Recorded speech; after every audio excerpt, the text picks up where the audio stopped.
if Erin has one more party without food, if she has one more get together without food, Erin, girl, I cannot do this with you, girl. I cannot. I would have left too.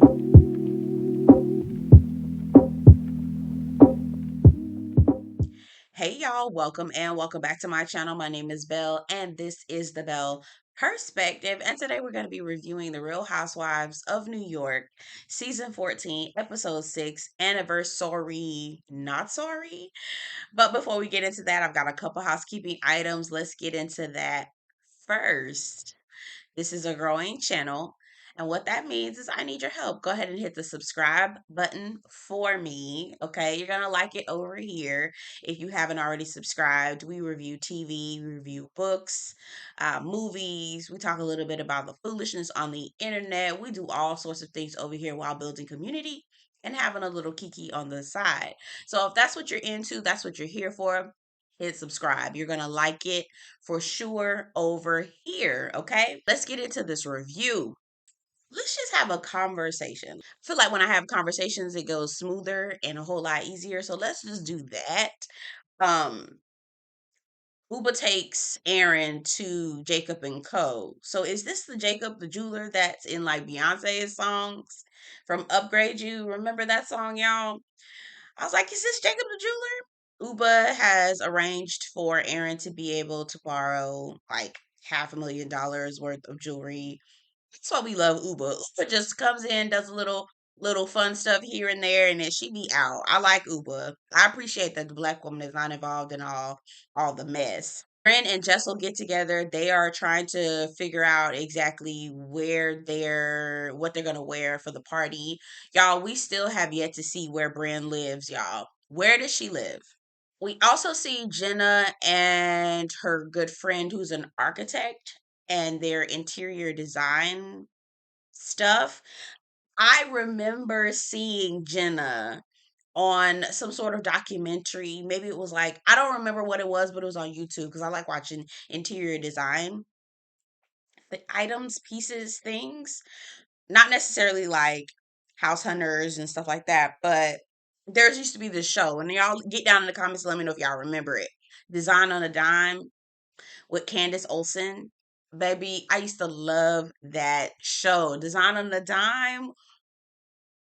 That was the cutest show ever. I would watch that a million times over. I know that Jenna has gotten into interior design. She also has a lash line called Love Scene. I might have to try it because it's real.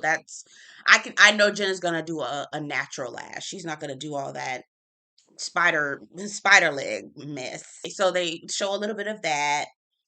The husbands on this show. The husbands on this show are so far top tier. Top tier. With an exception of Pavitt. Actually, you know what? I don't know. The verdict is still out on Pavitt, but if he can sit and deal with Jessel, he got to be a halfway decent man, okay? Abe, love Abe. Abe got Erin a beautiful upgrade.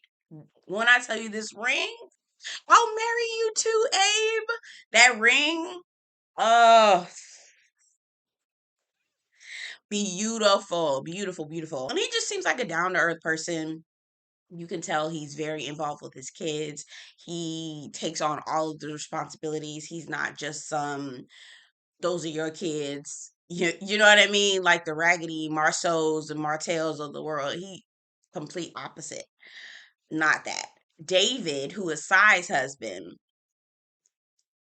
chef's kiss. I was talking about how she felt a little jealous at the fact that David is such an amazing father and her kids get to experience that with her husband. He's so The thing about David is that he is the one that helps Sai be a little bit more empathetic. And I that's so interesting to see that in reverse, but I appreciate it. And I said this, I told y'all, I don't know how many episodes, videos ago, but I was like, Sai is emotionally unintelligent. She has low emotional intelligence. She does not handle vulnerability well. And she says she doesn't like to be empathetic because she doesn't want to be a victim. And it's kind of like, how are you a victim when things actually happen to you? I don't know. I'm bored. I'm side eyeing side from saying that. That I heard that and it made me think of some things. So I got my good eye on Sai from now on. I got my good eye on her. But Sai is not emotionally mature. She can't handle vulnerability. She can't be someone's counselor. So I find it funny in later on in the episode. I'll get to that. I'll get to that. Jessel and Pavitt, they're preparing preschool applications for their twins. I remember I told y'all about the documentary Nice White Parents. This is a whole thing in New York specifically. Nice White Parents is actually about the segregation in schools in New York and how the elite are able to have access to all of this education, and obviously the children who do not have access, children of parents who do not have access, obviously they don't get all these opportunities. And so Jessel is talking about trying to set it up so that her twins can hobnob with the likes of Tom Cruise's kids and things like that. Jessel says, listen, this school offers Mandarin. And he was like, well, they barely can speak English. What do you mean? I see both sides. I'm not gonna lie, but honestly, if I lived in New York, made the kind of money that they make, I'd probably be signing my kids up for that too. Actually, you know what? I go back and forth. And the only reason why I go back and forth is because I don't know if I would want to subject my kid to that kind of like cultural alienation. But I also understand that you're putting your child in an opportunity to really be in the room. Yeah, it's a hard thing. $6,200, 62,000, was it 62,000 or 6,200? I think it was $62,000. Baby, watch Nice White Parents. Not watch it. Listen to that documentary. It's in podcast form. It's on New York Times. Nice White Parents. Check that out because it puts me in the mind of that. Jessel later on in the episode calls Pavitt Zoolander, and that's exact. I could not think of what he looked like. I was like, what does he look like? What does he look like? He absolutely looks like Zoolander. And she keeps mentioning that he didn't look a certain way. She had to whip him up into shape before she was able to like really get with him. I can see that. She says now I've turned him into a monster. He, blow dries his hair every morning. He goes and gets his eyebrows waxed. Listen, sometimes you got to do a little sprucing up. Sometimes you got to do a little sprucing up before you can get with them. I get it. I understand. I understand Jessel. I really do. She's annoying. Her voice is obnoxious. I get it, but I appreciate Jessel. I really do. Ubah can't make it. Ubah just said, "Hey, I'm gonna let you borrow some jewelry, and then I'm gonna take the rest of the episode off." And I feel you on that one. We get to the party. Let's talk about this party. This party was so beautiful, so beautiful. And I guess Erin only spent all of her money.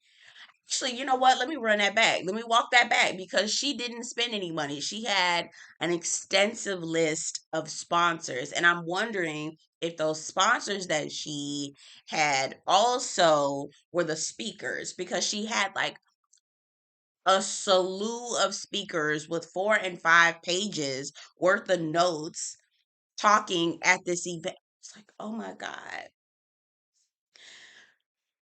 Erin didn't have food. All she had was drinks and pigs in a blanket. Baby, everybody don't eat that. And that's old. Like, you had no food? She literally had just a big ass cocktail hour and 5 speakers, and then they got up and had to say their vows, which took a long ass time. I never understood. Y'all get down in the comments and tell me, why do people have to write their vows down? I, like, why can't you just say it from the heart?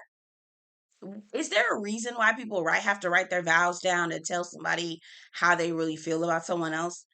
I don't understand that. I never understood that. It's like, why don't you just tell them how you feel? There's really no.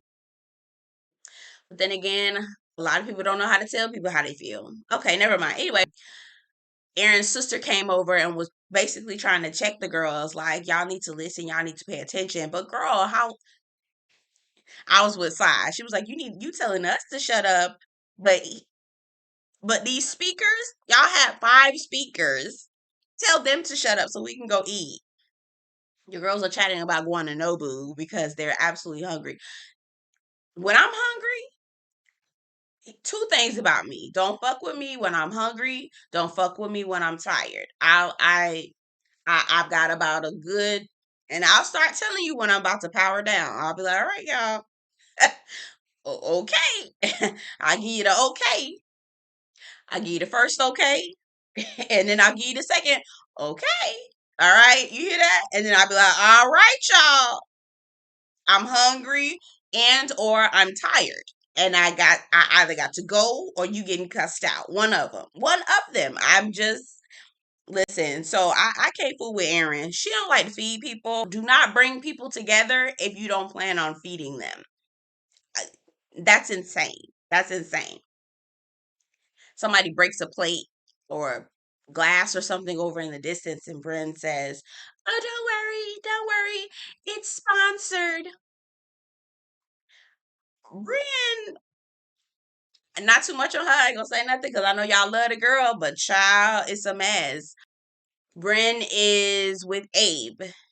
Brynn is with Abe and Jessel flirting shamelessly, I might add. It's tacky, y'all. At first, it's like, okay, ha ha ha, that's so funny. But then it just starts to get cringeworthy. It's not cute. It's real tacky. But they're kind of just like peeping the scene. Brynn's bored, Sai's bored, Jessel's bored. Everybody's hungry and bored. Jenna finally gets there. Jenna gets Erin's attention. Finally, after grabbing on that girl's butt, I'm like, damn, was this really body armor? The girl couldn't feel nothing. Jenna's, mingling with the girls. We find out Jenna is newly single. And Sai says, I really I'm so glad that Jenna's finally being open about everything and talking to us. Now I can be available for her to lean on. But you literally just said a few minutes before, scenes before, that you don't have a lot of empathy for people. It's always the people that are emotionally inept, but in the right way, Jessel. Because when you wrote inept, I was like, inept, girl, no, girl.